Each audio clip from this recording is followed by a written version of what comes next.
warahmatullahi wabarakatuh.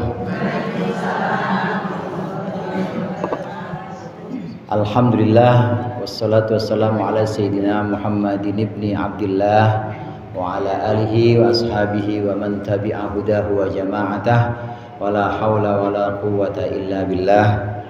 Amma ba'du. Qala Allah ta'ala wa huwa asdaqul qailin, al-akhillau yawma idzin ba'duhum li ba'din aduwwun illal muttaqin. Hadratil mukarramin wal muhtaramin al ustadzat, sama-sama kita hormati dan kita muliakan para ustadzah, Ustadzah Hajah Marian, Ustadzah Hajah Mariana, Ustadzah Hajah Imas Maskinah Hidah, orang tua saya, Ibu Hajah Maryam, dan segenap pengurus Majelis Taklim kaum ibu Masjid Al-Abror yang dimuliakan, ibu-ibu sekalian yang berbahagia dan yang saya banggakan. Saya bangga karena sampai akhir bulan Syawal ini bisa memenuhi komitmen atau bisa memegang teguh niat untuk kembali ngaji. Nah, kita di sini hadir insyaallah untuk kembali thalabul ilmi, untuk kembali mencari ilmu dalam rangka meminta dan mengharapkan ridho Allah. Mudah-mudahan Allah berikan kita istiqomah untuk terus ngaji. Amin nggak Pak? Amin. Amin aja perlu diajarin.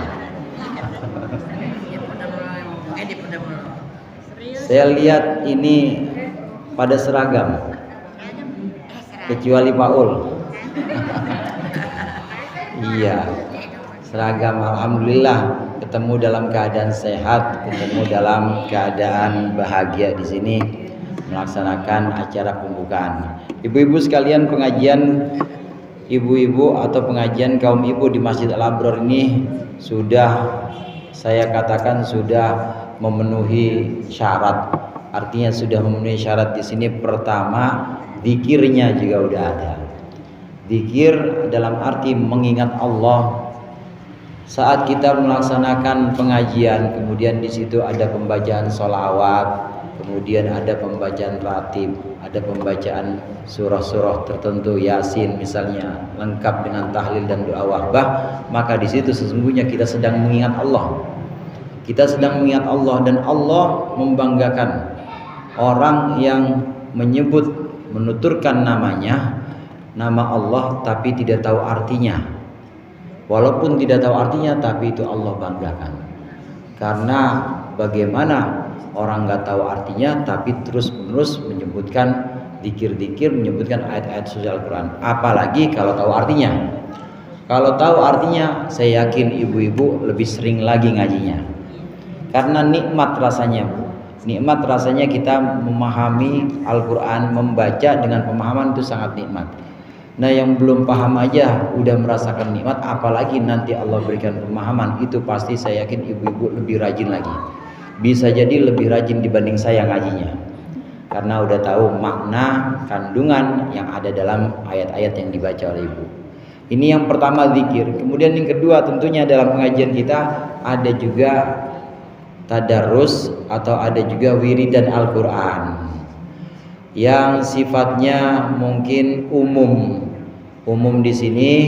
Ia mengikuti saja ayat-ayat yang ada yang dibacakan oleh pemandunya saat itu yang bertugas.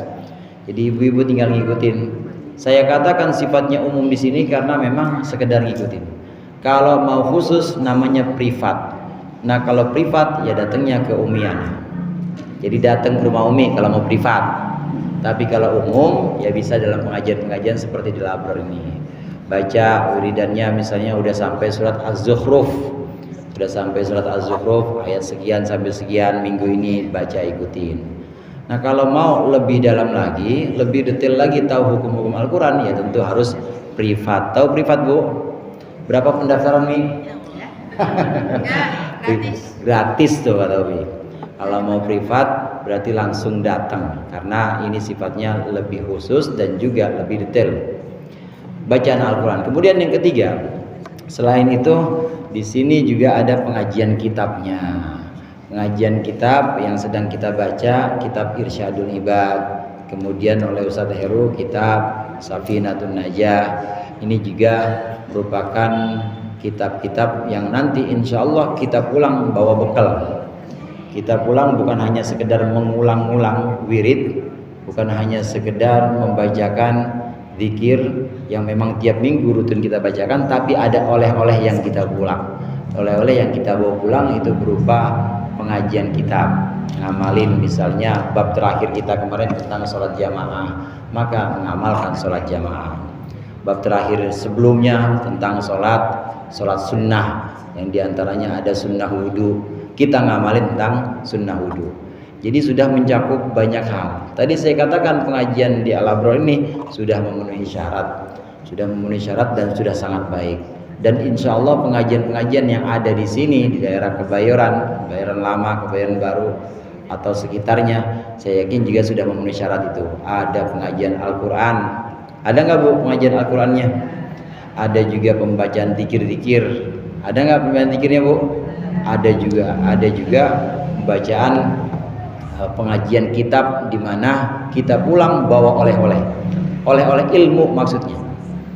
Ini ulasan saya tentang pengajian Masjid Al-Abror kaum ibu yang tiap Jumat kita adakan di sini. Kemudian selain itu ibu-ibu, ada satu makalah disebutkan bahwasannya man razaqaka mata razaqakallah mata razaqakallahu ni'amahu mata razaqakallahu at-ta'ata wal ghina bihi faqad asbagha ni'amahu 'alaika zahiratan wa batinah. Ini adalah makalah dari Imam Ibnu Athaillah As-Sakandari. Imam Ibnu Athaillah mengatakan yang disebut pemberian Allah yang sangat besar, yang sangat luar biasa, itu bukanlah materi. Yang dimaksud dengan pemberian Allah yang sangat besar, tidak ada duanya, itu bukan kekayaan sifatnya bendawi, bukan. Tetapi kata Imam Ibnu Athaillah, selagi Allah memberikanmu kesempatan untuk taat dan juga kesempatan untuk merasa cukup dengan Allah saja, maka sesungguhnya Allah telah menyempurnakan nikmat zahir maupun nikmat batin. Ada dua macam nikmat di sini Bu. Ada nikmat zahir. Nikmat zahir di sini badan sehat, nikmat zahir. Kemudian ibu di sini jalan dalam keadaan alhamdulillah masih pada pakai masih sempurna kan, nggak ada yang pakai kursi roda ya. Masih dalam keadaan sempurna jalan, kemudian dalam keadaan sehat ikut ngaji. Ini nikmat zahir. Nah kemudian nikmat batin itu yang dimaksud dengan keikhlasan, rasa syukur, itu nikmat batin. Nah nikmat zahir dan nikmat batin ini Allah berikan secara sempurna untuk orang-orang yang merasa bahwa dia hanya cukup pada Allah.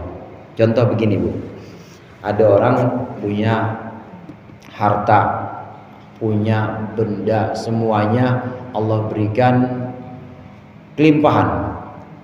Jadi dia punya rumah ya 7, kemudian apartemen dia sewain juga ada 5, mobilnya juga ya 7 dah orang dia, anaknya juga ada 5, istri sama suaminya lain sendiri 7.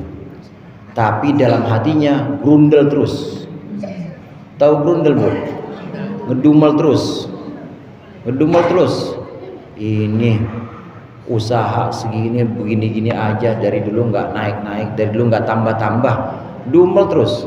Jadi hatinya tidak ada kepuasan. Kira-kira nikmat nggak yang seperti itu Bu? Nikmat nggak yang seperti itu? Nggak nikmat. Diberikan kelimpahan harta, kelimpahan dunia, tapi hatinya masih grundel terus, hatinya masih tidak bersyukur. Maka itu dia orang yang sedang Allah berikan siksaan juga.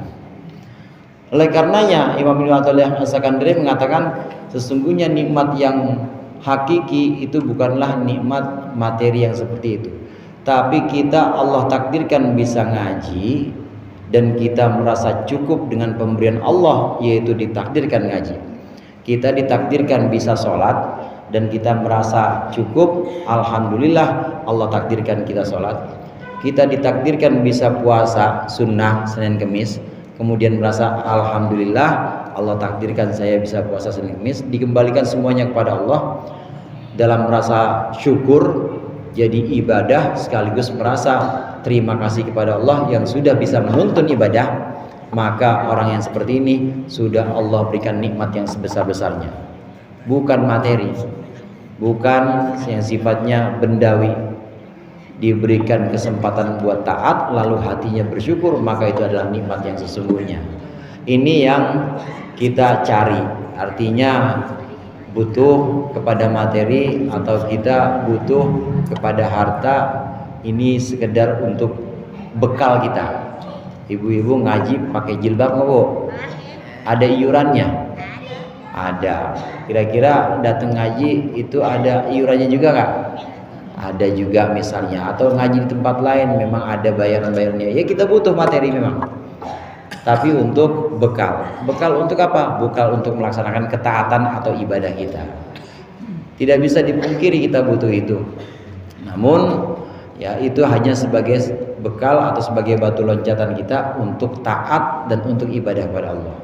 Saat kita udah bisa ibadah, udah bisa melaksanakan kewajiban-kewajiban kita, lalu kita merasa bersyukur, alhamdulillah Allah tuntun kita sampai bulan Syawal ini terus ngaji lagi, Allah tuntun kita di bulan-bulan berikutnya istiqomah ngaji, kita merasa bersyukur, maka itu sesungguhnya nikmat yang paling besar yang sudah Allah berikan. Karena itu yang nanti bakal kita bawa nanti saat kita meninggal. Yang kita bawa saat meninggal adalah pahala sholat kita, pahala ngaji kita, pahala puasa kita. Harta nggak ada yang ngikut nanti ke kuburan. Nah ini saya ngomong ini karena depan saya dan saya sendiri juga ya, yang namanya meninggal kan nggak milih-milih. Kadang-kadang muridnya dulu, kadang-kadang gurunya dulu. Gurunya belakangan kali ya. Kadang-kadang murid, kadang-kadang guru, nggak milih-milih. Ini sekedar mengingatkan. Yang terakhir ibu-ibu, al-akhillahu yawma idzin ba'duhum li ba'din yufraqun illal muttaqin. Teman-teman atau sahabat karib nanti ketika hari kiamat semuanya saling bermusuhan. Illal muttaqin, kecuali orang-orang yang bertakwa.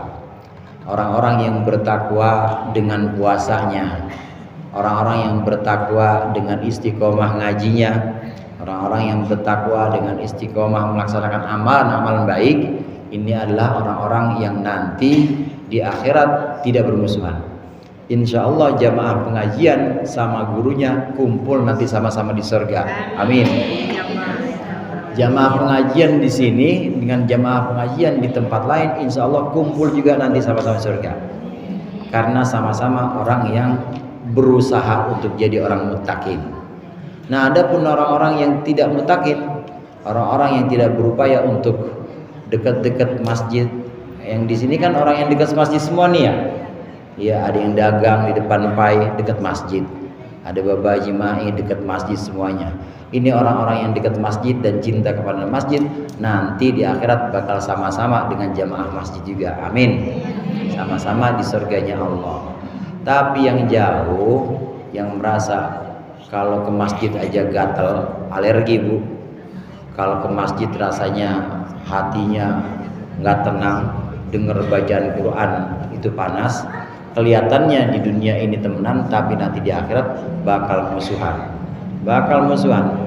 Beda dengan orang-orang yang sama-sama dalam rangka menjadi orang yang bertakwa. Ini yang terakhir dari saya. Mudah-mudahan di hari-hari ke depan, minggu depan dan seterusnya Allah berikan kita istiqomah, Allah berikan kita kesehatan untuk taat kepada Allah, dan Allah berikan seluruh urusan kita ini dipenuhi oleh keberkahan dan kemanfaatan dunia akhirat. Lebih kurangnya saya mohon maaf. Allahul muwaffiq ila aqwamit thoriq. Wassalamualaikum warahmatullahi wabarakatuh.